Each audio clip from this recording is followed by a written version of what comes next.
Certainly enjoyed our time here at the Verbo Citrus Bowl. I'd like to thank all the bowl folks who worked so hard, probably for the entire year to make this happen for us, especially Steve Hogan, who we've known for a long time and is a good friend, who does great things for the community with this ball game, which we certainly appreciate. The city of Orlando is a fantastic place that our players have really enjoyed, our staff has really enjoyed, and we appreciate your hospitality.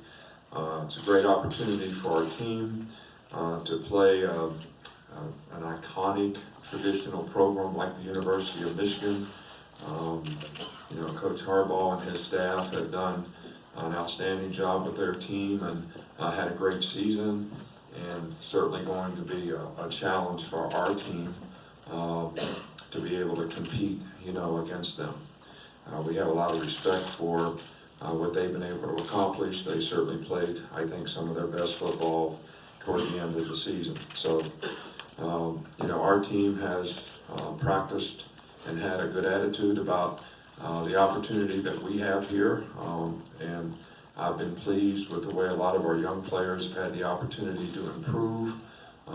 As you know, we have several players missing, but I think this has been a real blessing for a lot of our other players to be able to improve and grow for this really significant challenge that we have in this game, tomorrow.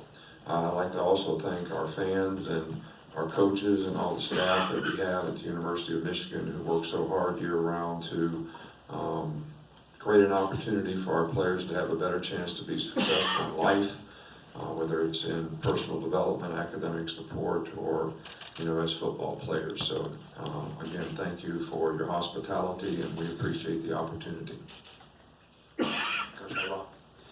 Yeah, I echo many of the same sentiments as Coach Saban. This has been an outstanding week, tremendous opportunity for our football program. City of Orlando is a great place. Had a chance to spend a lot of time here in my younger days.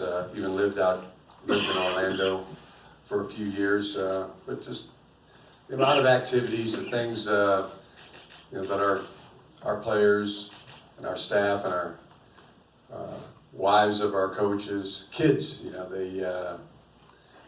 many of our coaches have kids, many of our staff have kids. I mean, you can't ask for a better place to come than Orlando. So, so many things, you just feel like you get to check off the old bucket list as it relates to our team and our families.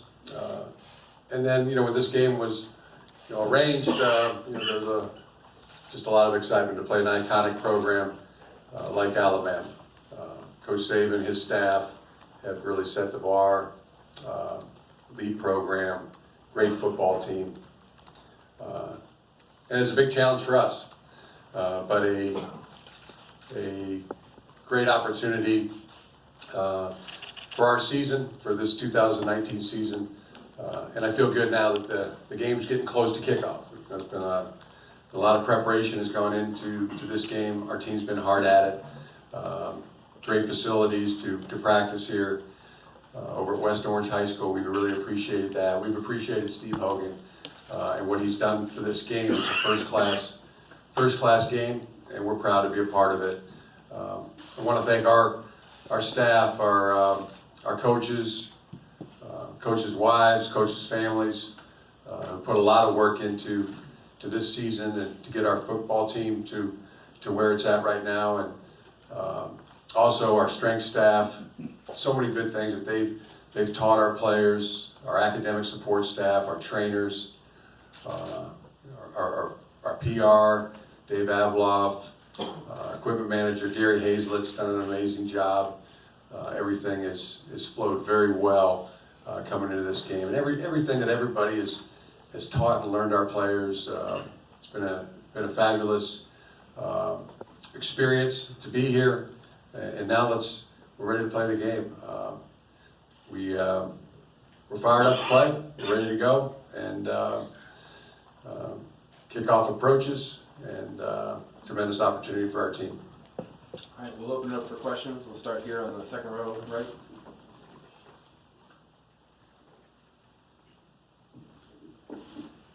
Just for Coach Saban, right?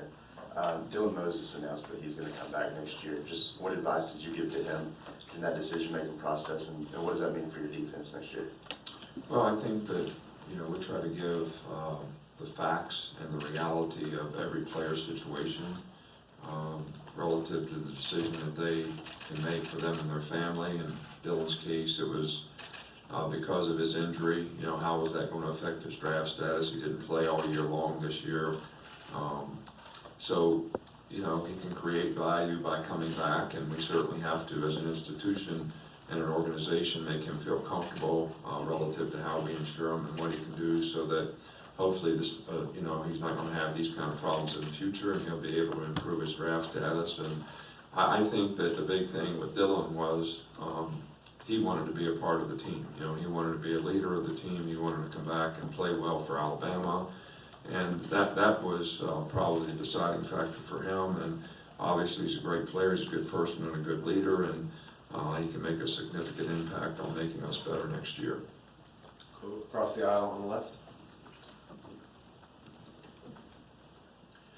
Kyle Nash, Blue HQ Media. This is a bit of a question for both you guys, but we'll start with Coach Harbaugh. Coach, when you look at the film, obviously you've had the week leading up and a little before to get prepared for the game. When you look at the film, what comes off the screen when you're checking out the Alabama program?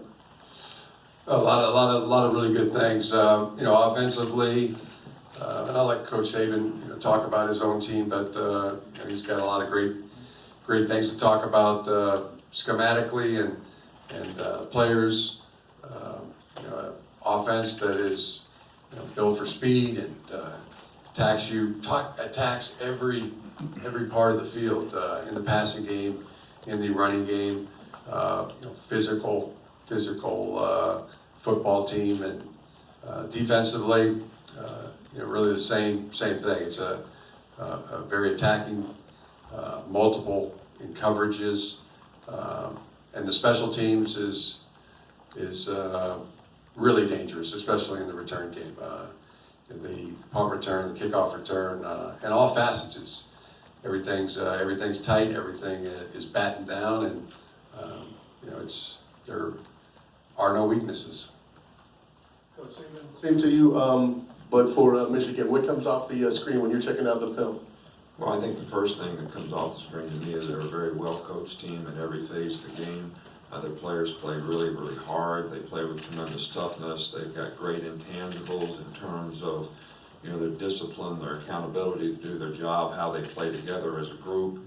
On defense, they do a lot of movement. They've got a lot of quickness. They're very aggressive. A lot of multiples in terms of what you see and how it challenges your offensive line and the coverage aspects of what the quarterback has to read and the receivers have to adjust to. And on offense, they have a lot of the multiples that a lot of college teams have now in terms of how they attack the entire field. They can run the ball effectively. The offensive line is really, really good. Quarterback plays well, can make all the throws, and they've got good skill guys that can make explosive plays. So they've got great balance on offense, and they're very physical on special teams and do a really, really good job, in that area of the game as well. So I see a team that is very strong in every area, but I think the number one thing is they play with great intangibles and they're really well coached. Back across the aisle on the right, Christian. Christian Brewer, WFTV. Coach Saban, where's Matt grown the most since taking over, and what does he have to do tomorrow for you to be successful? I think the biggest thing with Matt is we try to get him to play within himself and just make the reads that you have to make. Don't force the ball. Take what the defense gives you, and sort of try to use an ABC approach with them, and not make it too complicated. And he's a very smart guy. He makes good choices and decisions when he plays within himself, and I think that's the number one thing that we've seen Matt grow in. And I think you can't really coach experience. You have to kind of get that, and he's got some good experience, and a lot of it has been very good. And he's made a couple plays I'm sure he wishes that he could have back, but I think he'll learn and grow from those things. Staying on that same row, a little bit further to the right. Nick, you're known as a defensive guy. Just wonder what you think of Don Brown from Michigan and sort of the way they play defense. I imagine you have an appreciation for that.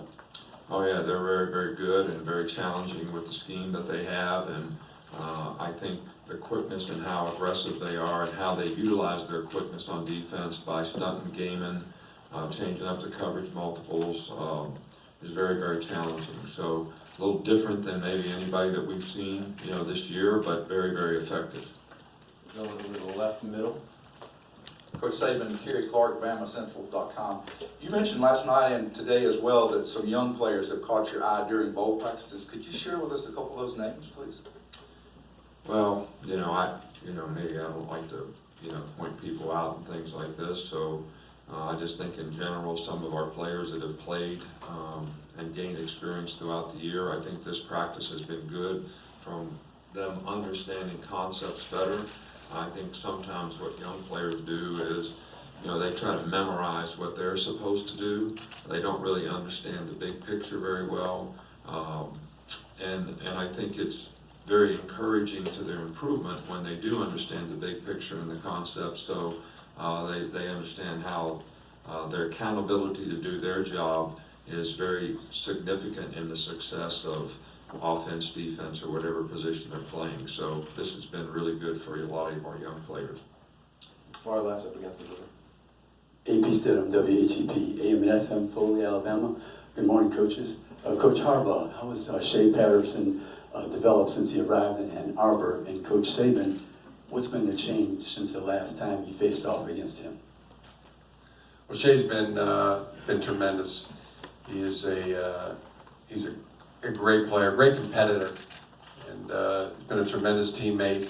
He has just gotten better and better and better, and he came in really good. But I think once he got comfortable with his teammates, with the new system, I think you always saw the growth. You can always see the growth. He's better today than he was yesterday, better tomorrow than he was today. He's always had that mindset. He's the competitive edge. I always, that just keeps coming back to me when I talk about Shea or think about Shea. I mean, that's it's humility with a competitive edge.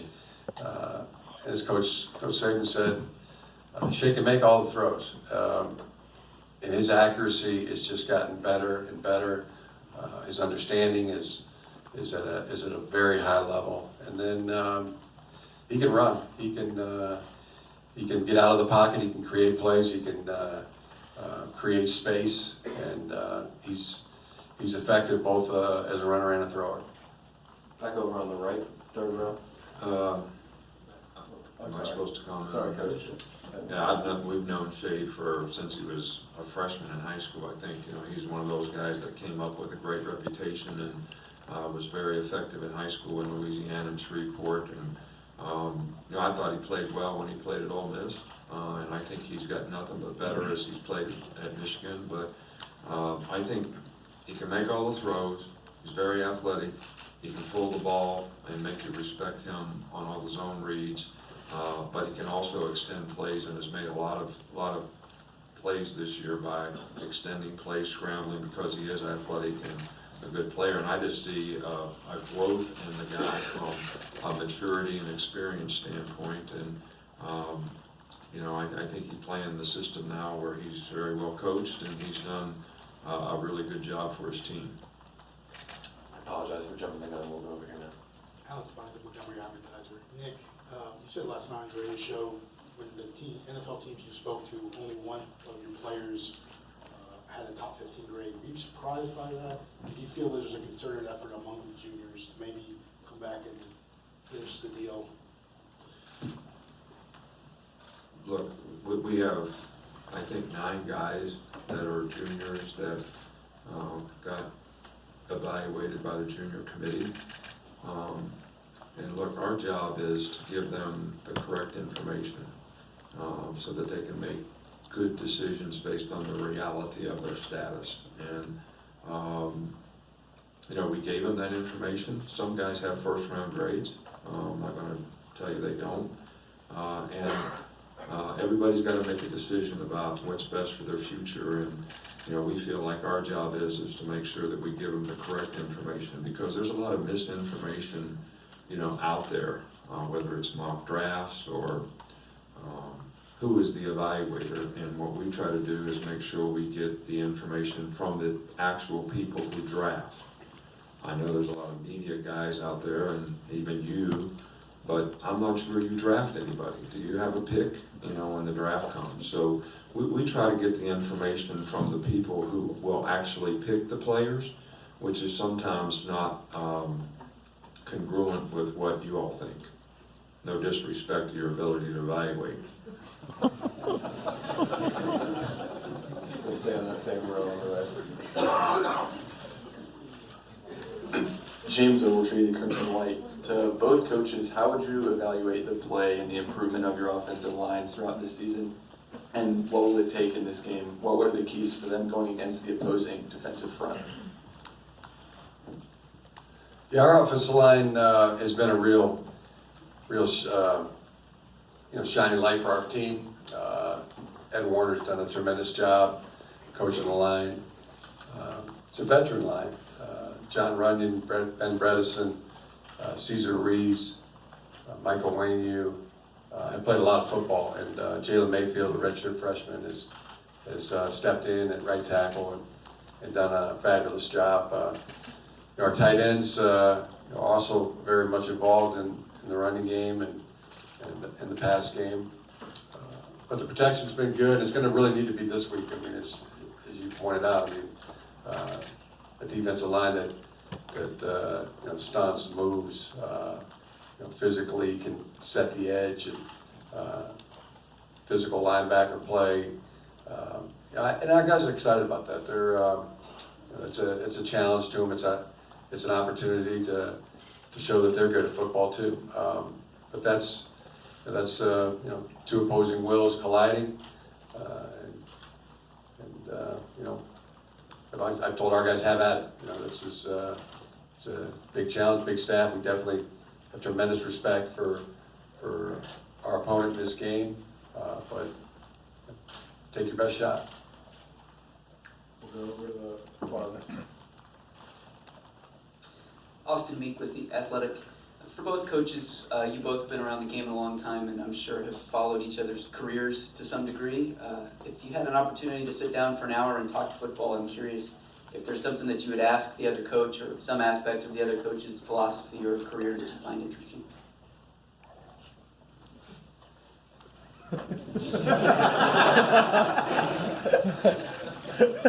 That'd be a real treat. There's really nobody better. Tremendous respect for Coach Saban. Well, I've had the good fortune of having a lot of good mentors, through the years, whether it was my college coach, Don James, or, George Perlis at Michigan State and the time that I spent there with him, or, Bill Belichick. But I've always had a tremendous respect for Jim and his family as coaches. His dad, Jack, was, kind of came up with me. I was a little younger. He was one of the most respected secondary coaches. That's what I coached. I used to try to visit with him as much as I could, and had a tremendous amount of respect for him. Tom Green, who is Jim's brother-in-law, his sister's married to Tom Crean, was an assistant basketball coach at Michigan State for Tom Izzo. So we've kind of had a tremendous amount of respect for the whole family, as coaches. And Jim has obviously had a fabulous career in the NFL as well as college. And I never, ever stopped trying to learn. And I would certainly cherish and have tremendous gratitude for the opportunity to be able to sit down with Jim and talk to him about how he does things and how that could improve our organization. We're going to stay in the pink. Brett Hudson, Tuscaloosa News. Coach Saban, I'm curious what you thought of Evan Neal's development over the course of the season, how you saw him improve. Evan Neal has done a really good job for us at left guard. True freshman, I think that the fact that he plays, but we have 2 tackles that are experienced guys and pretty good players, probably helped him. Landon Dickerson also is a very experienced player playing center, so that probably helped him. And I think he's going to get really, really challenged in this game because complexity, multiple stunts, and that their front is going to throw at us, is going to, challenge our entire offensive line. But I think the guys that have the least experience will be challenged the most. And Evan has done a great job for us all year long, and we're really pleased with his progress, and I think he has a very bright future. Only have time for a couple more. We'll have first one over here on the right, start on the left still. Robert Page, it's all about sports out of New Jersey. This question's for both coaches. You've had a couple weeks off, or a few weeks off now. What is your preparation to keep the guys ready for a game of this magnitude with all the time that you have off? Yeah, it was 3 weeks of practices, really right around that time. I think for us, the first week and a half, 2 weeks was really studying as much as we could the Alabama team, and, in all phases, and individual matchups. And that week, that work was good. Our guys worked hard, prepared hard, as we were putting in the game plan as well. And then the last week and a half, it was really trying to polish what we were trying to do, make ourselves understand the game plan, and our players to really have it honed and practiced. Really made it more about us the last week and a half, and feel like our guys have really been hard at it, and they're moving around good. The ability to come down here and practice outside again, that was good. And now, never really say the hay's in the barn. We're still working and polishing, but feel like time to play a football game. You have that feeling now that it's time, and have at it. From our standpoint, we kind of look at any bowl game, or whether we're in a playoff or whatever it is, that when we have a significant amount of time off, we try to not tie the end of the season to actually the bowl game, and sort of approach it like it's a 1-game season. So our players had a couple weeks off, and we practiced for a week at home, took 3 days off for Christmas, and came down here and practiced for a week. So, I think a lot of it has to do with mindset. I think, our team was a little disappointed in the way we finished the season, and, maybe didn't reach some of the goals that we had initially in terms of what we wanted to accomplish and what we wanted to do as a team. So this game against a very, very good team that has great tradition is certainly an opportunity for our players to sort of go out and play well against a good team, and maybe you can diminish some of the disappointments of the season. And that's kind of been the approach, with the players, and we've had good work. Our final question will be over on the right. John Alba, Spectrum Sports. The Citrus Bowl obviously means a lot to this area, and this is one of the more high-profile matchups that this area has had in some time. And with the emergence of schools like UCF, college football has grown a lot in this area. So starting with Coach Harbaugh here, given your experience in Orlando, what is your impression of how the sport has grown in the Orlando area, and what do you think this matchup can provide for those fans? I think it's a huge matchup. Our players, had a tremendous time with the youngsters in the area yesterday. It was adorable. It's great to see our guys and the kids interacting, and other people that you just run into, whether it's been over at Disney World and things like that. There seems to be a tremendous amount of excitement for the game here in town, and it's gotten a lot of national exposure. I think it'll be a well-watched game. I would predict that, and so I think it's really good. I mean, to us, we look at it. This is a first-class bowl game against a great opponent, and that's pretty darn good. So we're gonna go out and play our best. I guess I have a unique perspective on this because I played in 1972 Tangerine Bowl here. Kent State versus Freddie Solomon and the University of Tampa. So based on what this game has become relative to where it was then, I think this community has done a great job of supporting the game, and obviously the organization of this bowl game has grown to be something special. And I think one of the great venues in college football to have an opportunity to be a part of.